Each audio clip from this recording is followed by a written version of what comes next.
गुरुजी, क्या रिश्ते ऊपर से ईश्वर की तरफ से बन के आते हैं कि मुझे यही माता पिता मिलेंगे, यही पति, यही पत्नी, यही भाई, यही बहन, ऐसे कुछ?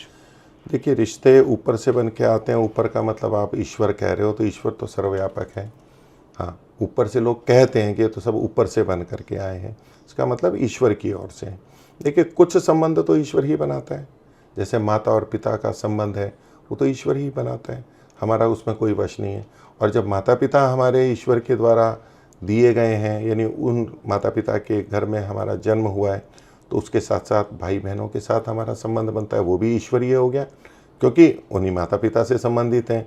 और फिर माता पिता के भी जो भाई बहन हैं, हमारे चाचा ताऊ भूआ और मामा मामी, नाना नानी, दादा दादी, ये जो पारिवारिक रिश्ते हैं, कुल के रिश्ते हैं, संबंध हैं, ये तो परमात्मा की तरफ से ही हुए। जब माता पिता, तो माता पिता से संबंधित जितने भी हमारे संबंध बनते हैं, उनको हम ईश्वरीय कह सकते हैं। लेकिन इसके आगे के कई रिश्ते होते हैं, हमारे मित्र होते हैं, और विशेष रूप से हमारा विवाह होता है, पति या पत्नी का चयन होता है। ये परमात्मा नहीं बनाता है, ये हमारे कर्म होते हैं, हमारे प्रयत्न होते हैं। उसके अनुरूप ये अच्छे रिश्ते भी हो सकते हैं, बुरे भी हो सकते हैं। रिश्तों को हम निभा भी सकते हैं, नहीं भी निभा सकते हैं। और तो ये सब हमारे ऊपर निर्भर करता है, ये परमात्मा निर्धारित नहीं करता है। हाँ, इसके तय होने में, निर्धारण में हमारी शक्ति, सामर्थ्य, योग्यता, वो सब चीज़ें कारण तो बनते हैं।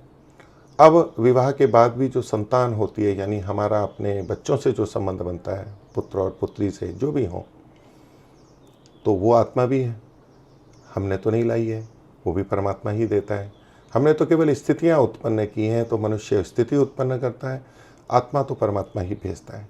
तो उनका जो संबंध बनता है कि किस आत्मा के, यानी माता पिता की आत्मा के साथ में पुत्र पुत्री के रूप में कौन सी आत्मा आएगी, ये परमात्मा ही निर्धारित करता है। और इनका आपस में कर्मों का संबंध भी होता है, किसके यहाँ पर कौन जन्म लेगा, कैसे कैसे कर्म होंगे, अच्छे संस्कारी के यहाँ, बुरे के यहाँ, जो भी होता है, तो उसमें हमारे कर्म और संस्कार भी कारण बनते हैं, माता पिता के संबंध भी कारण बनते हैं। तो हमारे जो संबंध है उसमें कुछ परमात्मा की ओर से निर्धारित हैं और कुछ हम स्वयं करते हैं। ओम।